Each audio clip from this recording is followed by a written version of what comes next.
Hello, ഞാനേ ഉറക്കപ്പിച്ചിലാട്ടോ. അതിൻ്റെ ഇടയിൽ കൂടെ ഒരു ക്ലാസ് തുടങ്ങാം. നമ്മുടെ സിംഗിൾ ക്രോഷ്യ, യെസ്, ഇത് പഠിച്ചു കഴിഞ്ഞാലുണ്ടല്ലോ ക്രോഷ്യയുടെ 50% കാര്യങ്ങളും ഏകദേശം കഴിഞ്ഞു. ഒത്തിരി സാധനങ്ങൾ ഇതും കൊണ്ട് നമുക്ക് ഉണ്ടാക്കാം. അപ്പോൾ ഈ ഒരു സ്റ്റിച്ച് പഠിച്ചു കഴിഞ്ഞാൽ ഞാൻ പറഞ്ഞു തുറക്കുന്നുണ്ടല്ലോ, ക്രോഷ്യയുടെ 50% കഴിഞ്ഞിടാം. അപ്പോൾ തുടങ്ങാം. നമ്മൾ ആദ്യം തന്നെ സ്ലിപ്പ് നോട്ട് ഇട്ടിട്ടുണ്ട്.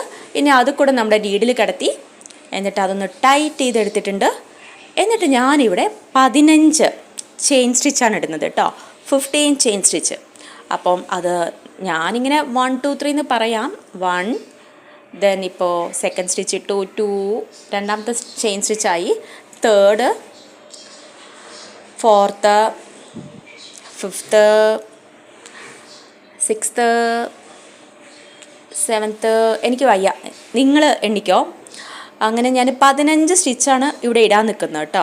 അപ്പം എനിക്ക് നിങ്ങളടുത്ത് പറയാനുള്ളത്, ഈ ഒരു സ്റ്റിച്ച് പഠിച്ചാൽ തന്നെ നമ്മളുണ്ടല്ലോടാ ക്രോഷ്യ നമുക്ക് കുറച്ച് എളുപ്പമായിട്ട് തോന്നുകയും ചെയ്യും. നമുക്ക് ഭയങ്കര കോൺഫിഡൻറ്റ് കൂടും. നമ്മൾ ഈ പേഴ്സ്, വാലറ്റ് അങ്ങനത്തെ സാധനങ്ങളൊക്കെ ഇതും കൊണ്ട് ഉണ്ടാക്കാം, ഈ ഒരു സ്റ്റിച്ചും കൊണ്ട് കേട്ടോ. അപ്പോൾ ഞാനിവിടെ 15 സ്റ്റിച്ച് ഇട്ടിട്ടുണ്ട്.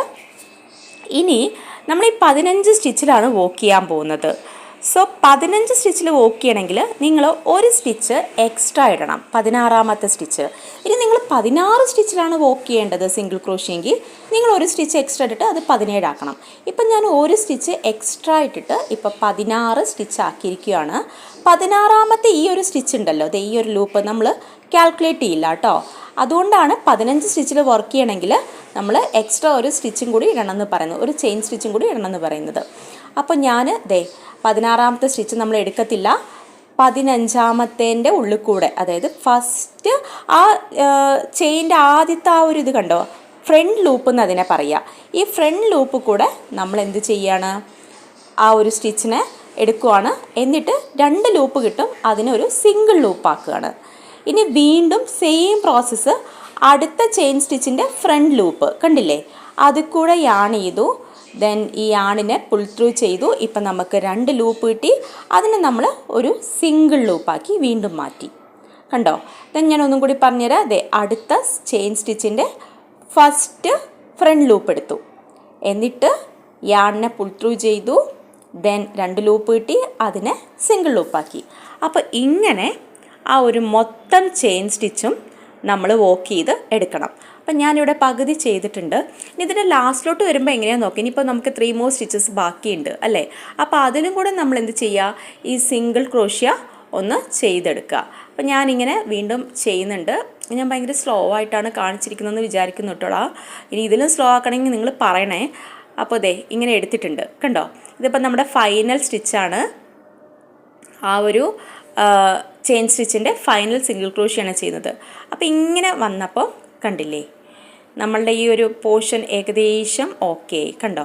ഇതിനെയാണ് നമ്മൾ സിംഗിൾ ക്രോഞ്ചറ്റ് എന്ന് പറയുന്നത്. ഇനി ഇതിൽ കൂടെയാണ് ഇപ്പോൾ നമ്മളിങ്ങനെ ചെയ്യുമ്പോൾ വീണ്ടും നമുക്കൊരു ചെയിൻ സ്റ്റിച്ച് കിട്ടുവാണ്. കണ്ടില്ലേ, ആ ഒരു റൈറ്റ് സൈഡിൽ നോക്കിക്കേ, ഒരു ചെയിൻ സ്റ്റിച്ച് വീണ്ടും ഫോം ആയിരിക്കുകയാണ്. ഇനി അതുകൂടെയാണ് നമ്മൾ വീണ്ടും വർക്ക് ചെയ്യുന്നത്. അപ്പോൾ അതിന് വേണ്ടി ഒരു എക്സ്ട്രാ സ്റ്റിച്ച് ഞാൻ വീണ്ടും കൊടുത്തു, 16ാമത്തെ സ്റ്റിച്ച്. ദെൻ ഇതിനെ നേരെ തിരിക്കണം കേട്ടോ. അപ്പോൾ എങ്ങനെയെന്ന് മനസ്സിലായല്ലോ. അതിനെ തിരിച്ചാൽ മാത്രമേ പിന്നെ നമുക്ക് അടുത്ത സ്റ്റിച്ച് ഇടാൻ പറ്റുള്ളൂ. ഇങ്ങനെയുള്ള ഒരു സാധനത്തിന് ഞാൻ നേരെ അങ്ങോട്ടേക്ക് തിരിച്ചു വെച്ചിരിക്കുകയാണ്. എന്നിട്ട് വീണ്ടും നമ്മൾ എന്ത് ചെയ്യുക, സെയിം റിപ്പീറ്റഡ് ആയിട്ട് ആ സെയിം സ്റ്റെപ്പ് അങ്ങ് ആവർത്തിക്കുക. ഇനി ഇതിൽ നമ്മൾ ശ്രദ്ധിക്കേണ്ടത് ആ ചെയിൻ സ്റ്റിച്ചിൻ്റെ ഡബിൾ ലൂപ്പ് കൂടെ എടുക്കണം. ഇതൊക്കെ കണ്ട് ഇപ്പം 2 ലൂപ്പ് കിട്ടിയിട്ടുണ്ട്, 2 സ്റ്റിച്ച് കൂടെയാണ് ഞാൻ എടുക്കുന്നത്. ഇനി നീഡിലും കൊണ്ട് യാൺ ഓവർ ചെയ്തു. അടുത്ത കാണിച്ചു തരാം. കണ്ടില്ലേ, ഈ ഒരു ചെയിൻ സ്റ്റിച്ചിൻ്റെ മൊത്തം ഫ്രണ്ട് ലൂപ്പ് കൂടി എടുക്കുന്നത് കേട്ടോ. അപ്പോൾ ആ ഒരു 2 ഡബിൾ ലൂപ്പ് നിങ്ങൾ കാണുന്നു എന്ന് ഞാൻ വിചാരിക്കുന്നുണ്ട്. നമ്മൾ നേരത്തെ ആദ്യത്തെ ചെയിൻ സ്റ്റിച്ച് ഇട്ടപ്പോൾ സിംഗിൾ ലൂപ്പിലൂടെയാണ് ചെയ്തത് അല്ലേ. ഇത് നമ്മൾ ഡബിൾ ലൂപ്പ് കണ്ടോ, 1 2 ലൂപ്പിൻ്റെ അത് കൂടെയാണ് എന്ത് ചെയ്യുന്നത്, യാണിനെ പുൾ ത്രൂ ചെയ്ത് എടുക്കുന്നത്. പിന്നെ വീണ്ടും ഇങ്ങനെ ചെയ്ത് ആ ഒരു എന്ത് ചെയ്യുക, ആ ഒരു സ്റ്റിച്ചിനെ നമ്മൾ കംപ്ലീറ്റ് ആക്കിയിട്ട് എടുക്കുക. ഇത് ഈ ഒരു വീഡിയോയുടെ ലാസ്റ്റ്, അങ്ങോട്ടേക്ക് പോയല്ലോ, ഞാൻ പറഞ്ഞു തരുന്നുണ്ട് കേട്ടോ. ഈ ഒരു വീഡിയോയുടെ ലാസ്റ്റ് ഞാനത് നേരെ നിങ്ങൾക്ക് കാണിച്ചു തരുന്നുണ്ട്. അപ്പോൾ വീഡിയോ അവസാനം വരെ കണ്ടു കഴിഞ്ഞാൽ നമുക്ക് മനസ്സിലാവും. ഇതിപ്പം ഈ ഒരു ഇത് ഞാൻ കഴിഞ്ഞു. ഈ ഒരു ഇനിയിപ്പോൾ ഒരു 2 സ്റ്റിച്ചും കൂടി എടുത്താൽ മതി. ഇപ്പോൾ നിങ്ങൾ നേരെ നോക്കിയാൽ മതി സ്ക്രീനിൽ അതിൽ ഡബിൾ ലൂപ്പ് കൂടെ പോകുന്നത് കണ്ടോ. ആ സ്റ്റിച്ച് പോകുന്നത് നീഡിൽ പോകുന്നത് 2 ലൂപ്പ് കൂടെ പോകുന്നത് ആ ഒരു സ്റ്റിച്ച് കൂടെ. എന്നിട്ട് ഇങ്ങനെ ചെയ്ത് വീണ്ടും എടുക്കുക.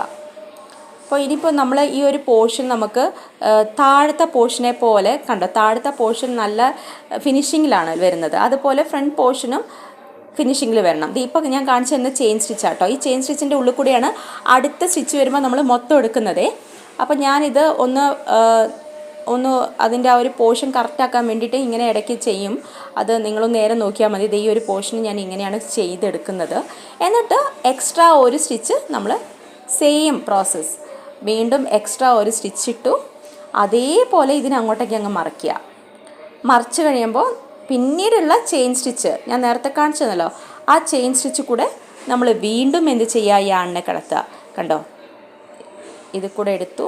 പിന്നെ ഈ ഒരു പോർഷൻ ഇങ്ങനെ ആക്കിയെടുത്തു. നിങ്ങൾക്ക് മനസ്സിലായെന്ന് വിചാരിക്കുന്നു. അടുത്ത ചെയിൻ സ്റ്റിച്ച് കൂടിയാണ് കേട്ടോ വർക്ക് ചെയ്യുന്നത്. കണ്ടോ, അപ്പോൾ 2 ലൂപ്പുണ്ട്. അത് കൂടിയാണ് നമ്മൾ വർക്ക് ചെയ്തെടുക്കുന്നത്. അത് നിങ്ങൾ മറക്കരുത്. നിങ്ങളത് നേരെ നോക്കുക. ഇപ്പോൾ ഈ ഒരു വീഡിയോ കണ്ട് മനസ്സിലായില്ലെങ്കിൽ വേറെ വീഡിയോസൊക്കെ ഒന്ന് റെഫർ ചെയ്യുക. അപ്പോൾ എളുപ്പം മനസ്സിലാവും കേട്ടോ. ഇത് കണ്ടില്ലേ, ഇപ്പോൾ ആ ഒരു 2 ലൂപ്പ് കൂടെ, ഇതിപ്പോൾ ഒരു ലൂപ്പാണ്, അത് തെറ്റാണ്. അപ്പോൾ എന്താണ്, ആ ഒരു നീഡിലിനെ ഡബിൾ ലൂപ്പ് കൂടെ കിടത്തുക. ഇപ്പോൾ 2 ഇതായി. അങ്ങനെ തന്നെ എടുക്കണം. അത് ചെയിൻ സ്റ്റിച്ചിൻ്റെ ഉള്ളിൽ കൂടെ തന്നെ എടുക്കണേ. എന്നിട്ട് ഇതിനെന്ത് ചെയ്യുക, ഈ ഒരു സംഭവത്തിനെ വീണ്ടും ഈ ഒരു ലൂപ്പിനെ ഒന്നാക്കുക. അങ്ങനെ ഈ ഒരു പ്രോസസ്സ് റിപ്പീറ്റ് ചെയ്ത് പോവുക. അപ്പം നമുക്ക് ഞാൻ പറഞ്ഞു, ഇതും കൊണ്ട് നമുക്ക് അമിഗുറുമിയൊക്കെ ഈ സിംഗിൾ ക്രോഞ്ചറ്റും കൊണ്ട് ചെയ്യാൻ പറ്റും കേട്ടോ.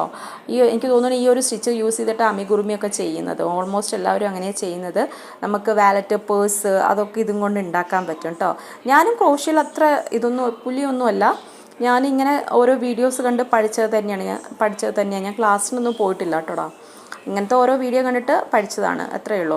അപ്പം എനിക്കറിയുന്ന കാര്യം നിങ്ങൾക്ക് പറഞ്ഞു തരാമെന്ന് വിചാരിച്ചിട്ടാണ് ഞാൻ ഈ വീഡിയോ ഇടുന്നത്. അല്ലാതെ എനിക്ക് അങ്ങനെ ക്രോഷ്യ അത്രയും വലിയ രീതിയിലൊന്നും അറിയത്തില്ല. അപ്പം എക്സ്ട്രാ ഒരു സ്റ്റിച്ച് ഇട്ടു, ദെൻ അതിനെ നേരെ തിരിച്ചെടുത്തു. ഇതന്നെ സെയിം പ്രോസസ്സ്. ഇനി നമ്മൾ എന്ത് ചെയ്യുക, ആ ഒരു ചെയിൻ സ്റ്റിച്ച് കണ്ടില്ലേ, ലാസ്റ്റിലെ ചെയിൻ സ്റ്റിച്ച്, അത് കൂടെ വീണ്ടും വർക്ക് ചെയ്യുക. അപ്പം ഈ ഒരു പോർഷൻ നമുക്ക് ഇങ്ങനെയാണ് നമ്മൾ കംപ്ലീറ്റ് ചെയ്തെടുക്കുന്നത്. ഓക്കെ, അപ്പോൾ ഇത് നമുക്ക് നല്ലൊരു രസമുള്ള കാര്യമാണ്. ഇതിങ്ങനെ ചെയ്തെടുക്കുമ്പോൾ നമ്മൾ വലിയ പേഴ്സൊക്കെ ഉണ്ടാക്കുമ്പോഴല്ലോ ഭയങ്കര അങ്ങോട്ട് നമ്മുടെ ആത്മവിശ്വാസത്തിൻ്റെ ലെവലൊക്കെ അങ്ങ് എന്താ പറയുക, ഈ മിസൈൽ പോകത്തില്ലേ, അതുപോലെ അങ്ങ് ഉയർന്നു പോവും. അത് വല്ലാത്തൊരു എക്സ്പീരിയൻസ് ആട്ടോ. നമ്മൾ തനിയെ ഇത് യൂട്യൂബ് തന്നെ കണ്ട് ഒരു ക്ലാസ്സിനും പോകാതെ നമ്മളിത് ഒരു 10 പൈസയുടെ ചിലവില്ലാതെ നമ്മൾ പഠിച്ചെടുക്കുക എന്ന് പറയുന്നത് വലിയ കാര്യം തന്നെയാണ്. അപ്പം ക്രോഞ്ചറ്റ് ചെയ്യുന്ന ക്രോഷ്യ ചെയ്യുന്ന എല്ലാവരെയും എന്താ പറയുക, നമ്മളത് അഭിനന്ദിച്ചേ പറ്റൂ. അപ്പം ഇതാണ് ഇങ്ങനെയാണ് നമ്മൾ പേഴ്സ് ചെയ്തെടുക്കുന്നത്. ഈ ഒരു സെയിം പ്രോസസ്സ് ഇങ്ങനെ റിപ്പീറ്റ് ചെയ്ത് എടുത്തു കഴിഞ്ഞാൽ നമുക്ക് ആ ഒരു പ്രോസസ്സ് ചെയ്തെടുക്കാൻ പറ്റും. പേഴ്സായാലും എന്തായാലും നമുക്ക് ചെയ്തെടുക്കാൻ പറ്റും. അപ്പോൾ ഈ ഒരു കുഞ്ഞു വീഡിയോ ഇഷ്ടമായ മറക്കണ്ട, സബ്സ്ക്രൈബ്, ലൈക്ക്, കമൻറ്റ് എൻ്റെ കൂടെ പോരണം. താങ്ക്